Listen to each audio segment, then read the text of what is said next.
Olá pessoal, meu nome é Paulo Henrique da Silva, sou acadêmico do 7º período de Engenharia Mecânica na Faculdade FATEB de Telêmaco Borba. Estou aqui para apresentar o desenvolvimento de uma máquina para ensaio de fadiga por flexão rotativa.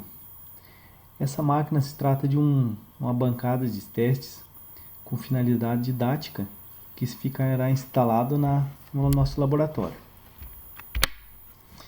Então, o trabalho tem o intuito de apresentar o desenvolvimento de uma bancada de testes para ensaio de falha causada por fadiga em flexão rotativa, para elaboração de ensaios dinâmicos que simulem condições similares às sofridas por eixos e demais componentes em máquinas rotativas com carregamentos cíclicos no laboratório de Engenharia Mecânica da Faculdade FATEB. Então, a fadiga, falando um pouco sobre a fadiga, ela é a maior causa individual de falha nos materiais. Ela representa aproximadamente 90% de todas as falhas ocorridas em metais. A falha por fadiga apresenta características similares às falhas causadas por fratura frágil. As superfícies da fratura frágil apresentam forma plana e perpendicular ao eixo de tensão. Então a falha por fadiga aqui, ela é dividida em 3 etapas de propagação. Na primeira etapa, ocorre o surgimento das microtrincas no interior do material, nos planos cristalográficos. Na segunda etapa, essas microtrincas se propagam no interior do material, aumentando de tamanho, porém de forma imperceptível ao olho nu.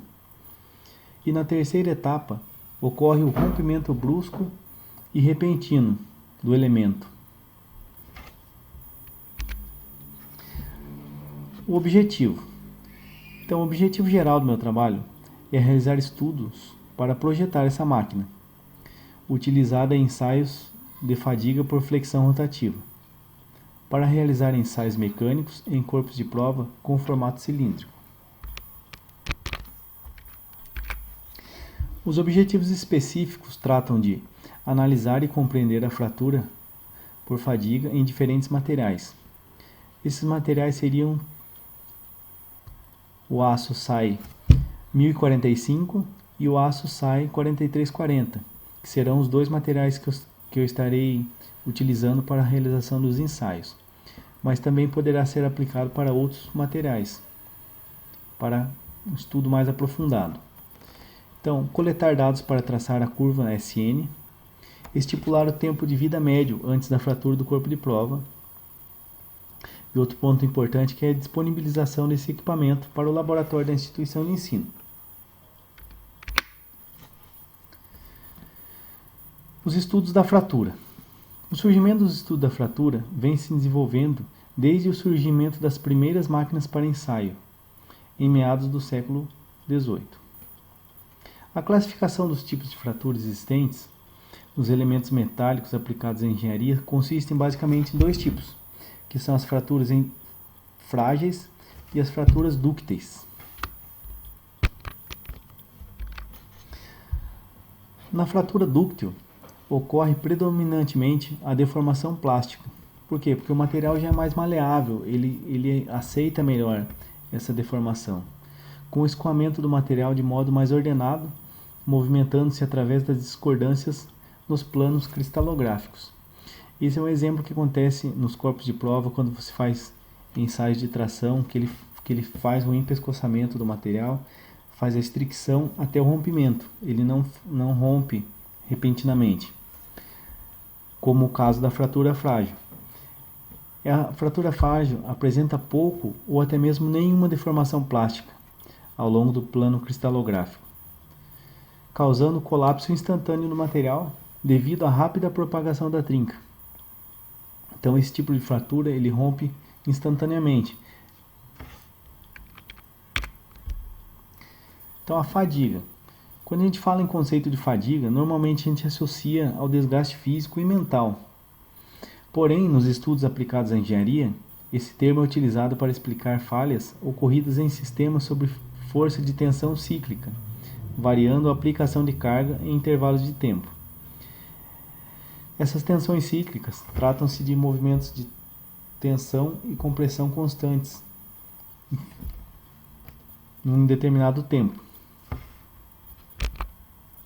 Já a resistência à fadiga é definida pelo nível de tensão onde ocorrerá a falha em um determinado número de ciclos.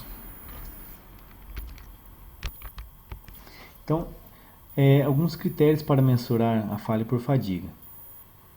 Com o objetivo de mensurar o comportamento dos diferentes tipos de materiais quando expostos à tensão e deformação ao longo de um período de tempo, Höller, em 1871, começou a realizar seus estudos, analisando eixos giratórios em balanço. Esses eixos giratórios eram feitos em escala natural. Ele estudava eixos aplicados em locomotivas e em trens de carga, sofrendo esforços de flexão durante um período de tempo, até a deformação e o rompimento. Esse teste que ele realizava, constituía a fixação desse corpo de prova em tamanho e escala real, o que dificultava grandemente a elaboração do teste. Esse ensaio de Höller, ele consiste na fixação do eixo em apenas uma extremidade, a outra ponta do eixo fica em balanço. Esse estudo forneceu dados necessários para a criação do gráfico de tensão vida, conhecido como curva SN. Aqui está a representação de um gráfico para um determinado material. Então, conforme cada tipo de material, a estrutura do gráfico muda, dependendo das suas propriedades. Aqui nós temos aqui alguns pontos do gráfico, que trata-se em baixos ciclos, quando se refere-se à casa de 1000, 2000, a casa de 10 a terceira ciclos. Em altos ciclos, ele chega até 10 oitava. E aqui a resistência à fadiga em megapascal do material. Cada material tem sua resistência. Então, para mensurar a falha por fadiga. Em 1901, R.R. Moore fez adaptações nas técnicas criadas por Höller, submetendo o corpo de prova a uma superfície biapoiada, que causa a flexão puramente alternada em relação ao tempo. E a quantidade de carga era aplicada através de pesos. Então esse estudo já não trabalhava mais com corpos de prova em escala real. Ele já conseguiu trabalhar com escalas reduzidas.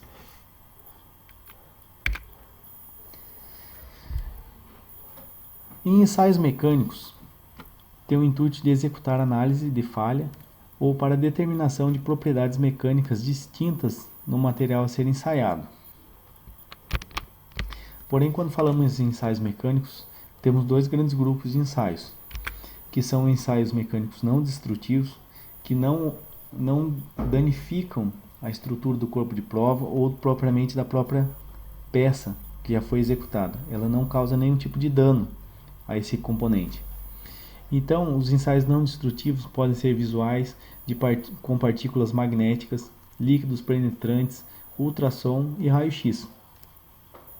Já no nosso caso, que a gente estuda, que o nosso estudo está relacionado a um teste mecânico destrutivo, que ele vai romper o nosso corpo de prova.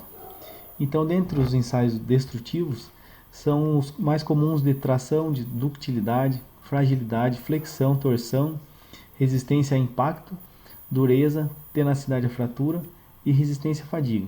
Todos esses ensaios causam dano ou até o rompimento completo do corpo de prova.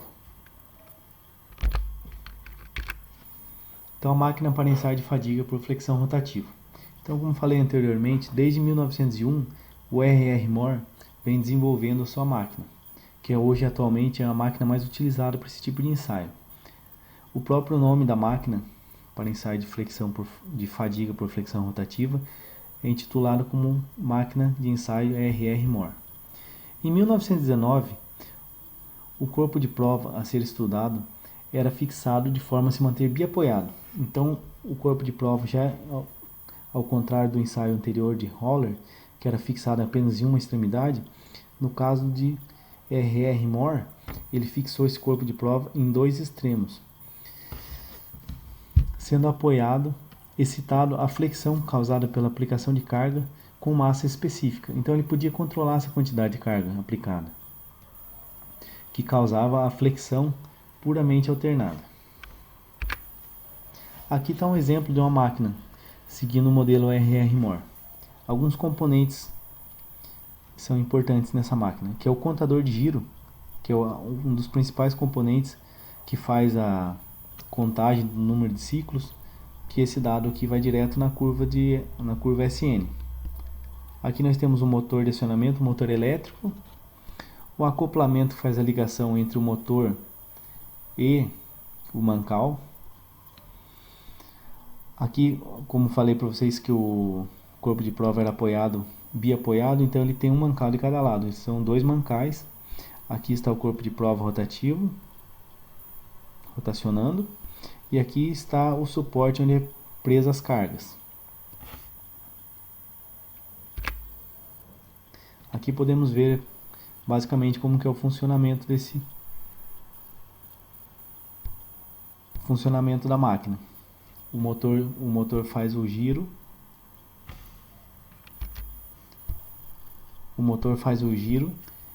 É feita a contagem do número de ciclos até o rompimento total do nosso corpo de prova aqui, ó, com a carga pré-determinada. A metodologia aplicada parte do princípio para o desenvolvimento de uma máquina para ensaio de fadiga por flexão rotativa, surgindo da natureza da pesquisa aplicada, de forma combinada, qualitativa e quantitativa, abordando o assunto de falhas causadas durante ciclos repetitivos de tensão e compressão com aplicação constante de carga em seu sentido radial. Então, nesse trabalho, eu estarei desenvolvendo toda a parte, desde o início, desde o projeto, desenvolvendo e calculando a parte estrutural, motor e toda a parte elétrica, para deixar a máquina 100% em funcionamento. Para o desenvolvimento dessa bancada, serão necessárias várias etapas até a finalização do equipamento. Então, eu estou fazendo a revisão do conteúdo bibliográfico da metodologia de testes SN de fadiga rotativa. Porque como é um teste antigo ele já passou por várias modificações. Então, está sendo estipulado a melhor forma para a realização desse teste. E após a revisão do conteúdo bibliográfico, será feita a parte de projeto propriamente dita, que será o dimensionamento dos componentes necessários. Aqui consta algumas referências bibliográficas que eu estou utilizando. E uma outra questão da metodologia é que está sendo desenvolvido também a parte de desenhos que será desenvolvida após o dimensionamento, e a parte de usinagem também, que será a próxima etapa do meu projeto. Então, até essa etapa que estou finalizando, constam apenas dados bibliográficos. Não tenho nenhum dado ainda do equipamento, não tenho nada pronto ainda. Então, essa será a próxima etapa do meu projeto. Espero que tenham conseguido compreender o objetivo, e muito obrigado pela atenção.